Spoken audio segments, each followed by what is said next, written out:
السلام عليكم ورحمة الله.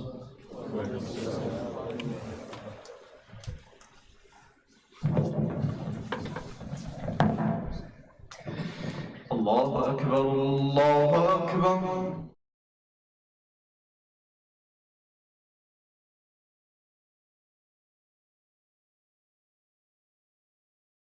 الله أكبر. أشهد أن لا إله إلا الله.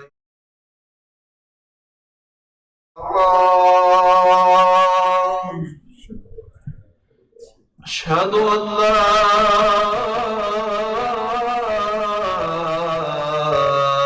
إله إلا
حي على الفلاح.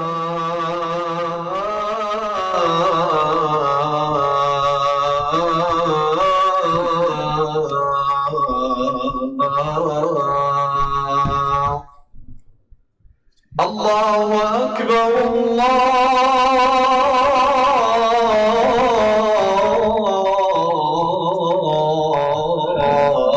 الله أكبر. لا إله إلا الله.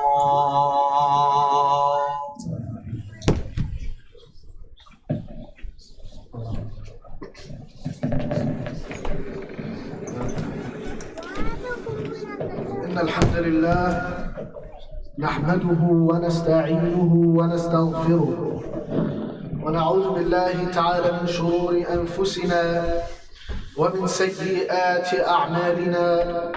من يهده الله فلا مضل له ومن يضلله فلا هادي له، وأشهد أن لا إله إلا الله وحده لا شريك له، وأشهد أن محمدًا عبد الله ورسوله صلى الله عليه وسلم. وشر الأمور محدثاتها، وكل محدثة بدعة، وكل بدعة ضلالة، وكل ضلالة في النار. أما بعد، فإن أصدق الحديث كتاب الله، وخير الهدي هدي رسول الله صلى الله عليه وسلم، وشر الأمور محدثاتها، وكل محدثة بدعة، وكل بدعة ضلالة، وكل ضلالة في النار، والعياذ بالله من النار. فقد قال الله تبارك وتعالى في كتابه المجيد: أعوذ بالله من الشيطان الرجيم، بسم الله الرحمن الرحيم: يا أيها الناس اتقوا ربكم الذي خلقكم من نفس واحدة وخلق منها زوجها وبث منهما رجالا كثيرا ونساء، واتقوا الله الذي تساءلون به والأرحام، إن الله كان عليكم رقيبا. يا أيها الذين آمنوا اتقوا الله وقولوا قولا سديدا يصلح لكم أعمالكم ويغفر لكم ذنوبكم ومن يطع الله ورسوله فقد فاز فوزا عظيما. ويقول هو أيضا يا أيها الذين آمنوا اتقوا الله حق تقاته ولا تموتن إلا وأنتم مسلمون. My brothers and sisters in Islam and Iman, inshallah, we are well aware that we have an enemy. We are well aware that we have an enemy that has sworn to attack us, that has sworn to flank us from all sides, that has sworn to make it his duty to misguide and to plunder ourselves from guidance and to strip us from dignity and from honor. We have an enemy, a sworn enemy. And he has tried over the years, he's tried over the centuries and millennia, since the time of our father Adam alayhi salatu wasalam. He has tried since then, and he's tried as the prophets came after Adam. And he's tried with Rasulullah sallallahu alaihi wasallam, and he is trying now. And he will continue to try ila yawm al-qiyamah. And the fact is that if we have an enemy of such a nature that has been alive for so long, and he has been trying, and he has succeeded with many, and he will succeed with many more, an enemy like that, a foe like that, is certainly worthy of one's attention, not dignity, not raising in status and honor, but certainly to be aware of. And due to this, as any person of intelligence and wisdom would, Allah instructs the believers to take shaitan as an enemy. And he is indeed to you a clear and open enemy. إِنَّ الشَّيْطَانَ لَكُمْ عَدُوًّا مُبِينًا. And he says, فَاتَّخِذُوهُ عَدُوًّا. إِنَّ الشَّيْطَانَ لَكُمْ عَدُوًّا فَاتَّخِذُوهُ عَدُوًّا. He is indeed an enemy. He hates you. He is coming after you. So take him as an enemy. Don't be unaware. Don't go about your lives as though nothing is wrong. No, rather you take the precaution. You understand. So you know thine enemy. And so upon knowing this, that shaitan is coming for you, to what extent will he come for you? To what extent will he come to you and to your family and to all those who believe and testify that there is no Lord except Allah, Muhammad is the Messenger, sallallahu alaihi wasallam.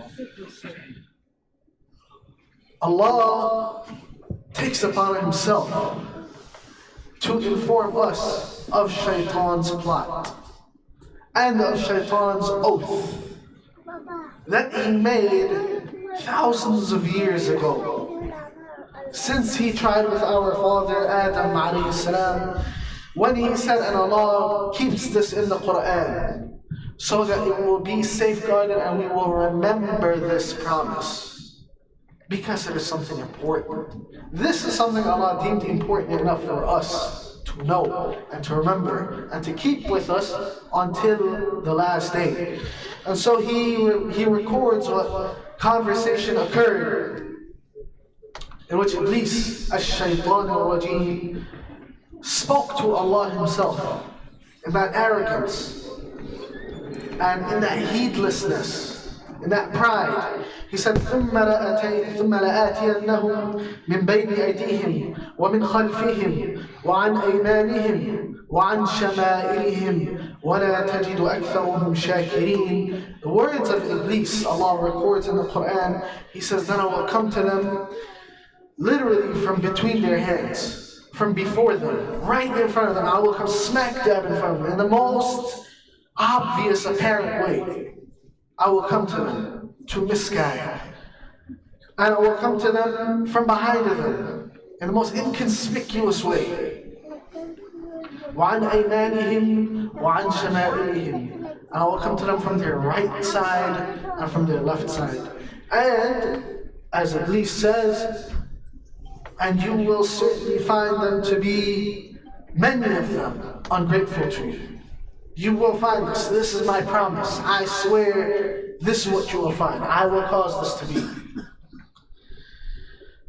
And so, of course, Allah kicks him out of Jannah. Well-known story. In our sources, in the biblical sources, the devil, the serpent, he's kicked out. He's cast down. فَإِنَّكَ رَجِيمٌ. And he's cast down and he makes this oath that he will do this. And he tries and he tries. And over the years, when one method fails, another method is employed.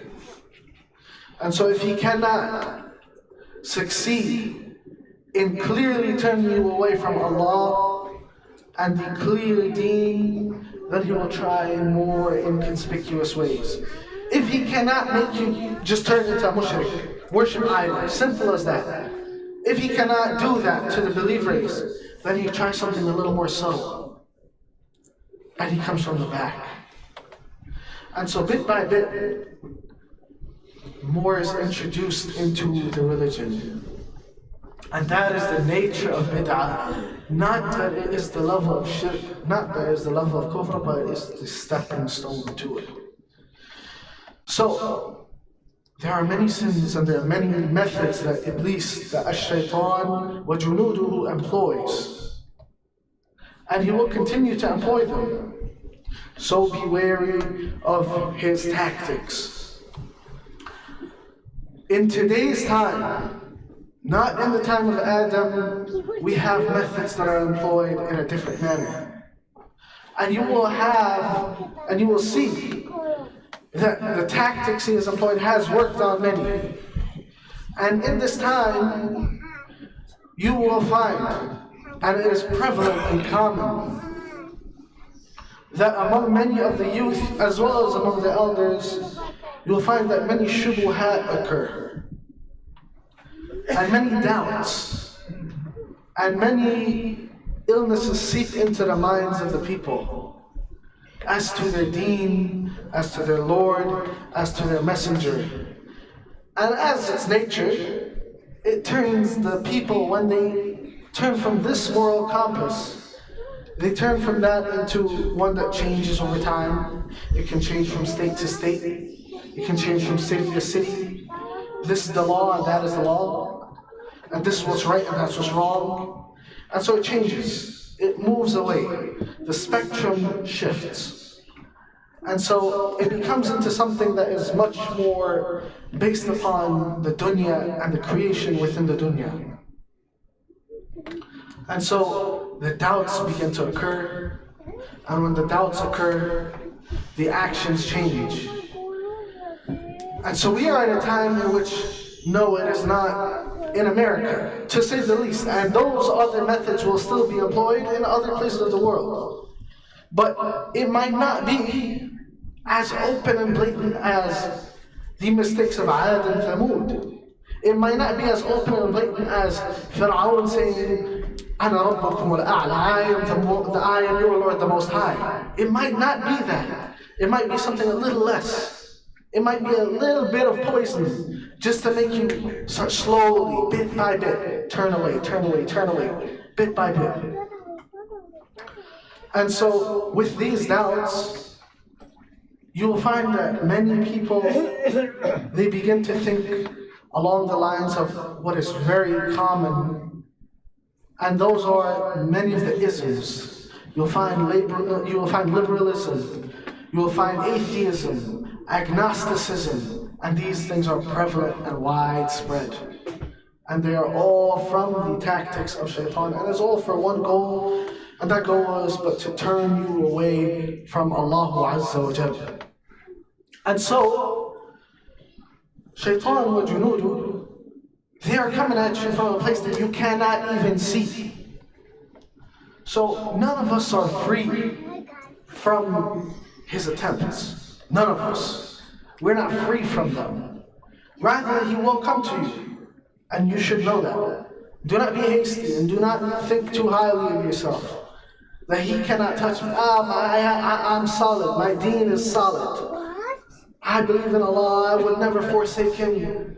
And you think that you are somehow one of the promised. Rather, that can be one of his tactics itself. Nonetheless, with these doubts, it does not mean that you have fallen. Rather, it is a sign. And what is a sign of? Is that you have a doubt, or you think something negatively. It is a nature that upon the occurrence of something terrible, upon the occurrence of something horrible, you may have negative thoughts. And within those negative thoughts, you may think badly of your Lord for a time. Or in a good time, you may think negatively in a way that is perceived as negative to your Lord. You may think of yourself as too high and mighty. You may place things out of their correct positioning. And so when you have these thoughts, whether it is that you are above the deen, or you think badly of the deen, you think badly of Allah Azza wa Jalla, there's a beautiful hadith in which Abdullah ibn Mas'ud and a group of other companions, they came to Rasulullah sallallahu alaihi wasallam, and Abu Hurairah narrated it, and there's multiple narrations of the hadith.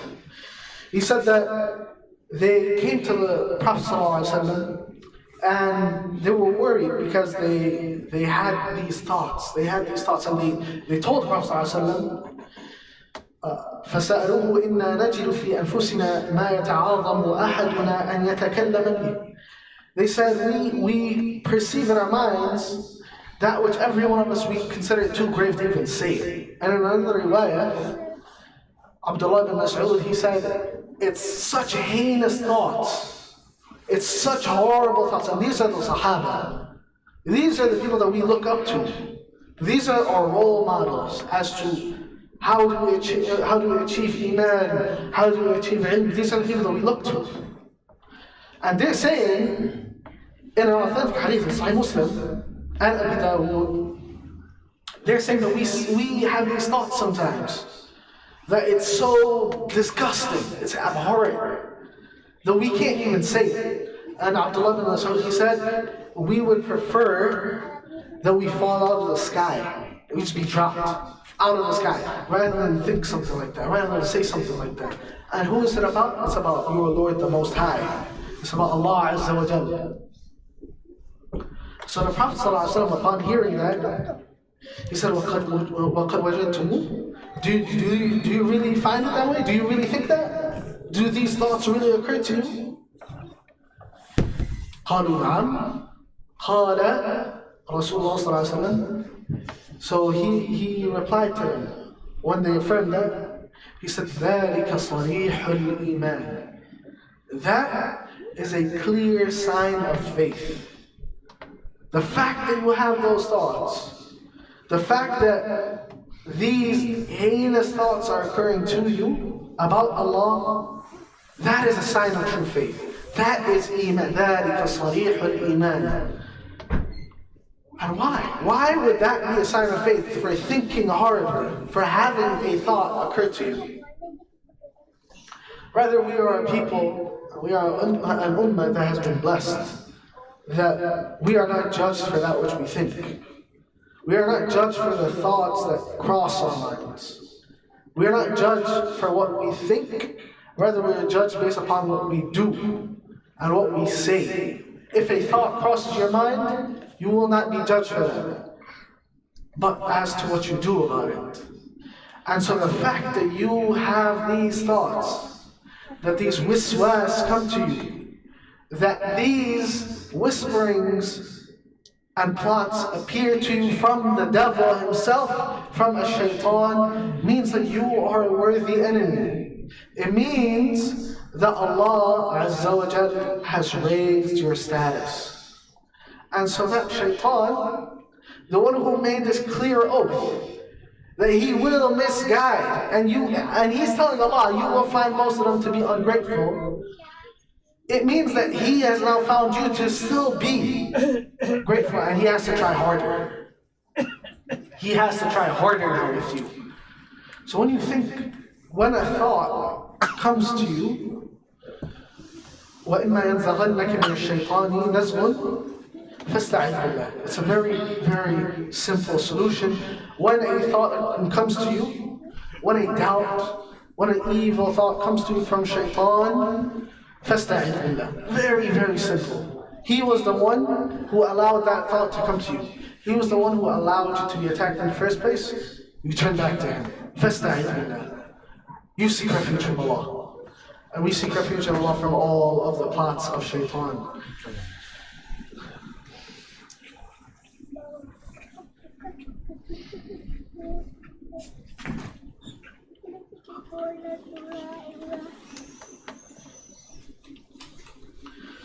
بسم الله والحمد لله والصلاة والسلام على رسول الله وعلى آله وأصحابه أجمعين أما بعد. Allah Azza wa Jalla says in Surah Ma'idah, a very famous hadith, which we all know, and if we don't, we should know. It's a part of a long ayah, in Surah Ma'idah. It says, اليوم أكملت لكم دينكم وأتممت عليكم نعمتي ورضيت لكم الإسلام دينا. So on this day, I have perfected for you your deen. I've perfected the deen for you. وَأَتْمَمْتُ عَلَيْكُمْ نِعْمَتِي, and I've perfected my favor upon you. وَرَضِيتُ لَكُمْ الْإِسْلَامَ دِينًا, and I am pleased with Islam as your deen. I am pleased with Islam as your religion. So, Islam is one, a favor upon us, is a favor, and that is a favor that you should be grateful for, lest you be one of the ungrateful. Islam is a deen which you should be grateful for. And Islam is a perfect deen, and is a perfect way of life. Those two things can be found in this one part of an ayah.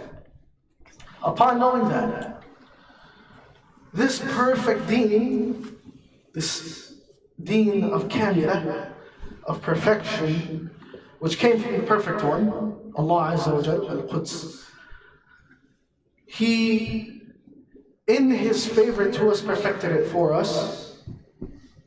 And in this is a perfect shield. And in this is a perfect wall against our enemy. And so within this deen, no matter what occurs from the outside, you can always find a protection and a shield within it. And this is from His favor, the Most High. So brothers and sisters, and all those who listen, make it a point that whatever occurs to you, from good or from bad, that you return to the perfect favor, and you are grateful for that. You are grateful for that favor, and you remember that Rabbul Alameen has allowed you to be from those chosen few, those select few that are grateful. Be thankful for the fact that you are Muslim and that He has made you aware of an enemy. Be thankful and grateful of the fact that He has allowed you to be here, and He has not allowed and made for you to be there wherever there is. Wherever there is, whether it be at work right now instead of Jummah, or at school, or at a club, or with friends, He has allowed for you to be here right now. And not to be there, wherever there may be. And so you should be grateful for that, lest you be from those who, when Iblis spoke to Allah, you will find them to be they will not be shakirin. They will not be from those who are grateful. So be wary of his plot, be wary of his plan, and seek the protection of Allah from that. And when a thought comes to one of you, and it will come to you, and it has come to you, then seek refuge in Allah. And as the Prophet ﷺ said in another hadith, he said, then say La ilaha illallah. Very simple. And that is the cure. Be in a constant state of remembrance of your Lord the Most High. And how? If you are in the presence, if you are in the court of Allah Azza wa Jal, how can anyone come in between you? How can anyone, any devil, any soldier, any plot, how can it come between you? And indeed, the plot of shaitan, the plan of shaitan is da'if, it is weak. Inna kayda shaitani kana da'ifa, it is weak. So do not lose hope in Allah Azza wa Jal. We ask that Allah make us firm upon the truth.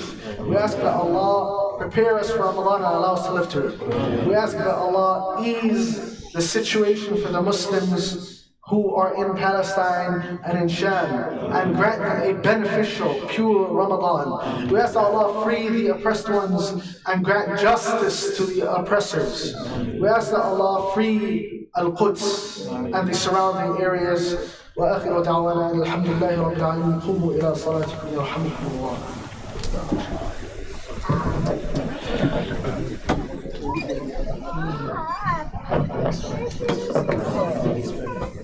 الله أكبر الله أكبر أشهد أن لا إله إلا الله أشهد أن محمدا رسول الله حي على الصلاة حي على الفلاح قد قامت